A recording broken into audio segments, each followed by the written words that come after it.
어떻게 이 얼굴이 20대지? 진짜 노안이네. 저도 노안이었지만 전 이 정도는 아니었습니다. 그냥 6학년 때 수능 잘 봤냐 소리 듣고 중학교 때 군대 휴가 나왔냐, 고등학교 때 회사 어디 다니냐, 이게 더 심하다고요? 야, 맞짱 뜰래?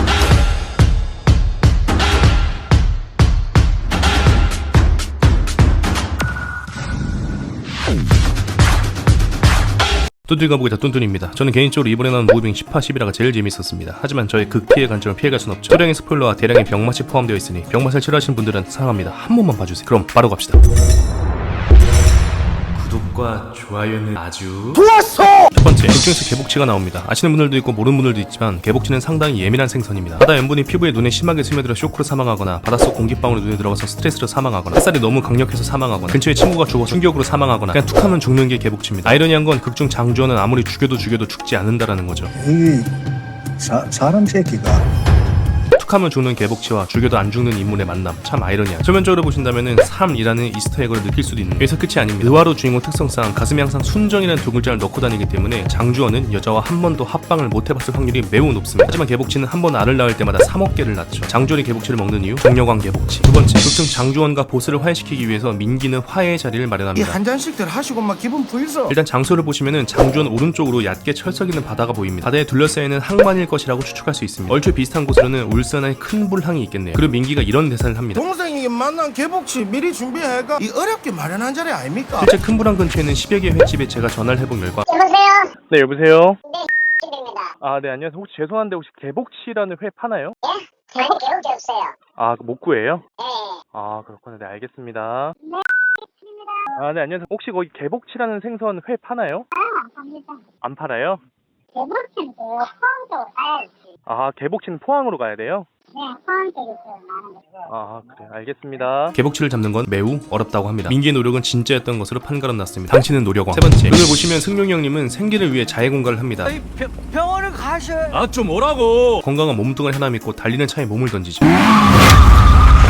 깽값으로 30만원을 요구합니다. 30에 합의 봅시다. 저는 이 장면을 보고 아, 깡패는 깡패구나, 인성 문제있구나 라고 생각을 했습니다. 그냥 자해공갈 같은 경우는 10년 이하의 징역 또는 5천만원 이하의 벌금형에 처합니다. 엄연한 범죄죠. 사실 이것보다 제가 더 화가 나는 건 바로 이겁니다. 이 자료를 보시면은 1990년 직장인이 받는 월급 급여 명세서입니다. 본봉은 30만원이고요 야간 수당, 휴일수당, 각종 수당을 다해서 76만원을 받습니다. 이 말인 즉슨 이분은 쉬는 날 없이 밤낮 없이 위험한 일을 최전선에서 장기적으로 일을 했기 때문에 이 정도의 급여를 받았다는 겁니다. 장주원은 이 급여의 절반을 가져간다는 거죠. 네이버 화폐가치 계산기를 환산 시 90년대 30만원은 현재 84만원의 가치를 하고 있습니다. 이게 다가 아니죠. 90년대 차 수리값은 돈 주고도 못했는데 30만원 뜯기고 나머지 급여로 차 수리를 해야 합니다. 쓰레기 같은 장주원에게 당한 선량한 시민이 내 아버지라고 입장을 바꿔 생각해본다면 우린 이 추운 겨울 장주원 때문에 보일러도 못 대고 추위에 떨다 죽을 수도 있습니다. 장주원 개새끼. 네 번째, 극중 장주원은 지희씨를 구하는 장면이 나옵니다. 저 아가씨가 뭐라 했냐고. 그런데 한 가지 의문이 들죠. 잠긴 문을 부수지 않고 애먹은 벽을 부순다라는 겁니다. 벽을 부술 수 있을 정도의 완력이라면은 잠긴 문을 부수는 건 정말 쉬울 텐데 굳이 벽을 허물죠. 과시욕이 심하다라고 볼 수 있겠습니다. 벽을 부수고 나왔을 때 표정을 보시면은 자기한테 쏠린 시선을 즐기고 있다라는 게 느껴지죠. 이런 말씀드리긴 못하지만 여자한테 말 잘 못 걸고 관종, 과시욕 있는 사람들 중 상당수가 변태입니다. 이 얘기를 듣고 이렇게 웃는 장면을 보시면은 매우 섬뜩하죠. 또한 장주원이 느긋하게 벽을 부수는 동안 지희는 부상을 입었습니다. 여기서 양아치 4인방이 착하게 장주원이 벽 부수는 걸 기다려주지 않았다면 지희씨는 그 자리에서 사망했을 수도 있습니다. 이 양아치 4인방이 착하게 기다린 이유는 어쩌면 지희씨랑 진짜 얘기가 하고 싶었는데 오해가 쌓여서 오해를 풀기 위해서 기다린 거라고 생각해 볼 수 있습니다. 극중 지희가 벽을 부수는 장주원을 보고 헐크라고 얘기를 하는데요.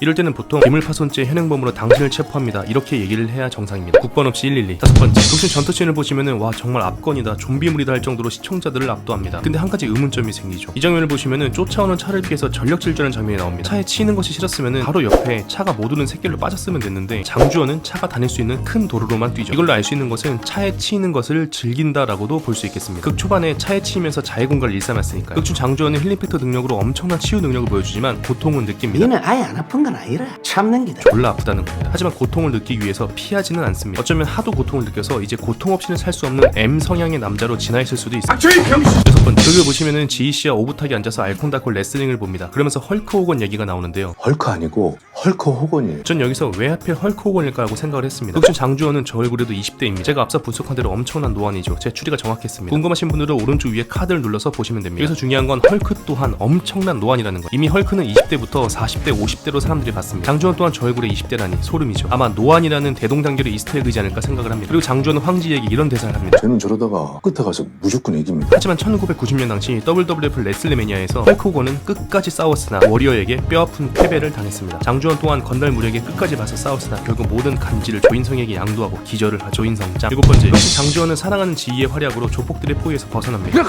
뭔 소리 하는 거야? 빨리 타요. 그런데 마주오는 차에 치여 날아가죠. 여기서 한 가지 의아한 게 있습니다. 앞차가 나를 향해 달려올 때 오토바이는 회도성이 좋아서 앞머리를 많이 꺾을 수 있습니다. 그렇기 때문에 지희씨는 최대한 꺾어서 이런 자세를 만든 거죠. 하지만 역시 문제는 장주원입니다. 여기서 지희를 밀어서 자신만 치이고 지희는 옆쪽 벽으로 밀 수 있었습니다. 공간은 충분하기 때문이죠. 하지만 지희를 껴안고 에어백으로 씁니다. 실제로 지금 장주원이 지희를 껴안고 충격을 흡수하는 자세가 에어백의 원리와 같습니다. 지희가 가장 큰 충격을 받고 그 뒤에 장주원이 충격을 받죠. 또한 이 자세를 보시면 지희 왼쪽 옆구리에 모든 충격이 가해지는 것을 볼 수 있습니다. 사람 몸 왼쪽은 심장, 위장, 췌장, 대장, 콩팥 등 중요한 장기가 밀집해 있는 곳입니다. 그런데 쓰러진 지희씨를 보시면 머리 혹은 입에서 피를 토하지 않죠. 이건 내상을 입었을 확률이 90% 이상이다라고 추측할 수 있습니다. 속된 말로 즉사라는 겁니다. 장주원은 또 쌈박질하다 기절을 해버립니다. 그렇다면 위급한 지희씨는 누가 구했다? 조인성의 악사 손해보험. 지금 바로 전해주세요. 평. 개인적으로 지금까지 공개된 무빙 중에 가장 재밌게 본 편이었습니다. 29자기니 앞으로의 전개가 더욱더 궁금해집니다. 구독과 좋아요는 사랑입니다. 그럼 저는 더욱더 재미있는 분석으로 돌아오겠습니다. 지금까지 똔똔이가 보고 있다 무빙이었습니다.